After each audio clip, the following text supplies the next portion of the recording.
So welcome back. This is part 2 of how to brew a sour pumpkin ale.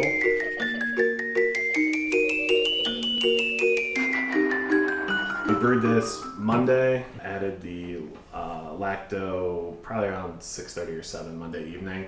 It's now Friday and we're gonna test the pH.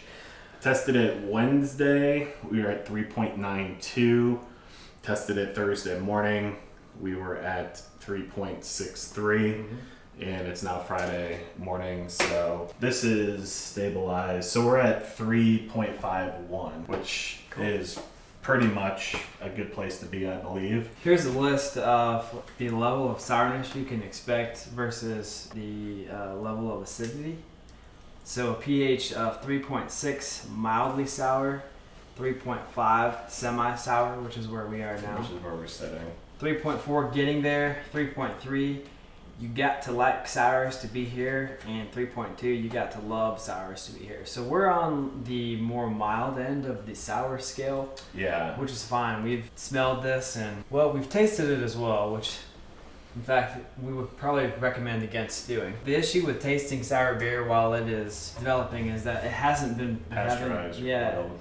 I mean, we boil it, but then we leave it sit at room temperature. So I guess there's a risk that you could have some botulism contamination, right? Is that correct? I don't know. And or other nasty stuff in the wort. I mean, it's been covered, but there's always a chance that something could get in Some there kind and of sit. mold or anything. With beer, it's not an issue because pretty much nothing that's going to harm humans could live in like 4% ABV.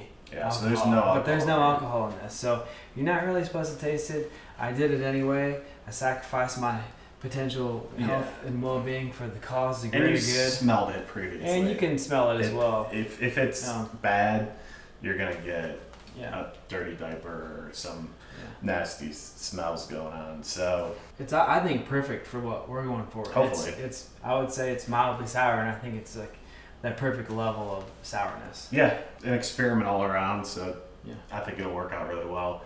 And we're still sitting at 1040, which is perfect. So, and it's got a definite odor to it. It's not like bad. Maybe a little musty. So. How's it going, guys? Hey man, what's going on? What's our UPS dude? Jesus. Have a good weekend, man. Not too bad. Let's see what we got. Oh, perfect. So this is the Good Belly probiotic. Oh yeah. So I think the next time we do a sour, we're gonna give these capsules a shot. Man, again, that tastes like baby food to me. And the funny thing is, we've added no pumpkin in here. Not yet. And it kind of has this sort of squashy, pumpkin-y vegetable. Slightly vegetal, but not like in an unpleasant way. No, it's good. It's got a good amount of tartness. It's not puckering by any means. We haven't opened this yet either. Yeah, we've kept this closed. We've been drawing samples out of the ball valve on the bottom. There's nothing funky growing, which is good. So like if there is oxygen present, I guess that's when you get pellicle formations. Yeah. But this just, I mean, it looks a little greasy maybe. Yeah, it's got like the slightest film on the top. We're gonna do a 75-minute boil. So I'm gonna just go ahead and ramp this up to 100%.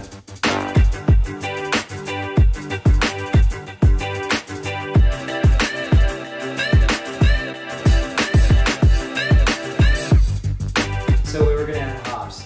The recipe called for hops, and we made a game day decision. Yeah. Called an audible. Sours and hops. You don't really have too many sours that have a heavily hop presence. At least none that I think are good. Right. Yeah, we're not going to do hops. We've also decided to take the vanilla out of our pumpkin beer recipe. Yeah, I just don't like Throw some in the keg. I don't like vanilla porters. I don't like vanilla in beers usually. So what are we keeping though? What are we doing now? We've got the boil rolling. Yeah, so we're going to do a 75-minute boil. We're going to throw the pumpkin in here. And we might weigh that as 4.25 pounds. Yep, 4 1/4 pounds of pumpkins cooked. And then you want to use baking pumpkins. I didn't know that was a thing. It's a thing. So.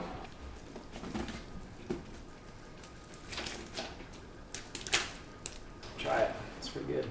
Oh wow. I guess I can jam a little bit. And then this brown sugar, is this going in now as well? Yeah, let's add the brown sugar. That's 8 ounces. We're gonna do a 75-minute boil. Okay. We're gonna come back in 15 minutes left on the boil. We'll be back in 60 minutes. Yep.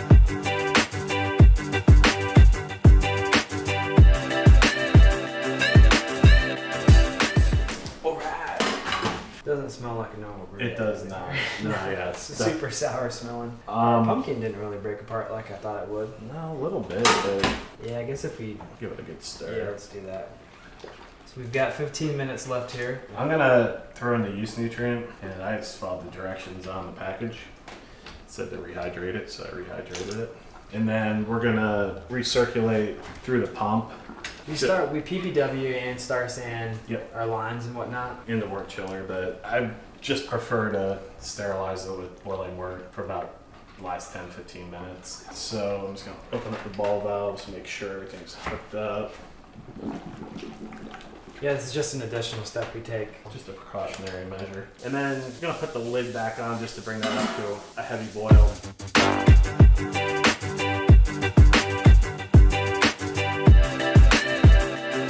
All right, so spice, we're gonna keep it light. Light is right I think so. for this batch of beer. Cinnamon, we're gonna do 6.5 grams. 1 gram of ginger. Alright.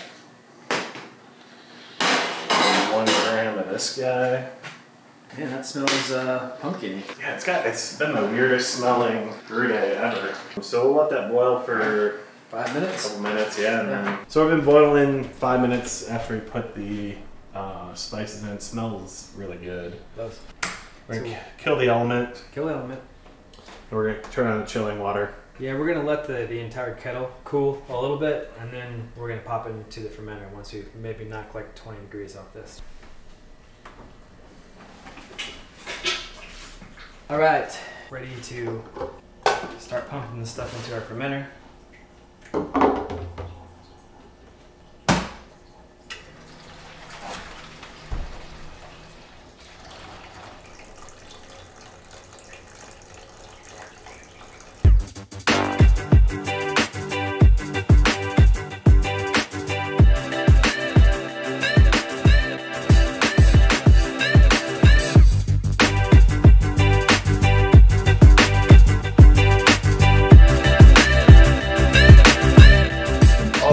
Worts transferred.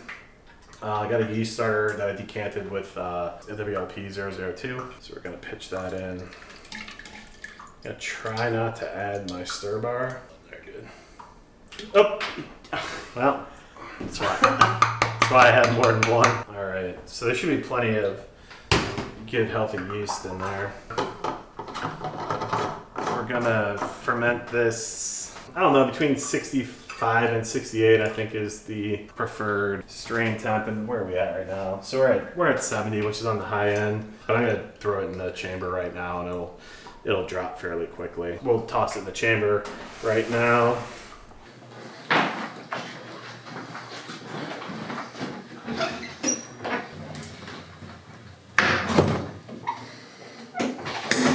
It's right around 70, so the fridge is set to 66, so it should cool down pretty quick. We'll check back in 10 days or so and see where we're at.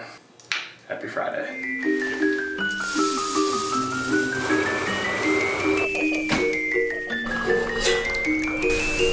Cap at first. Cap. Yeah. Holy. Yeah, give the old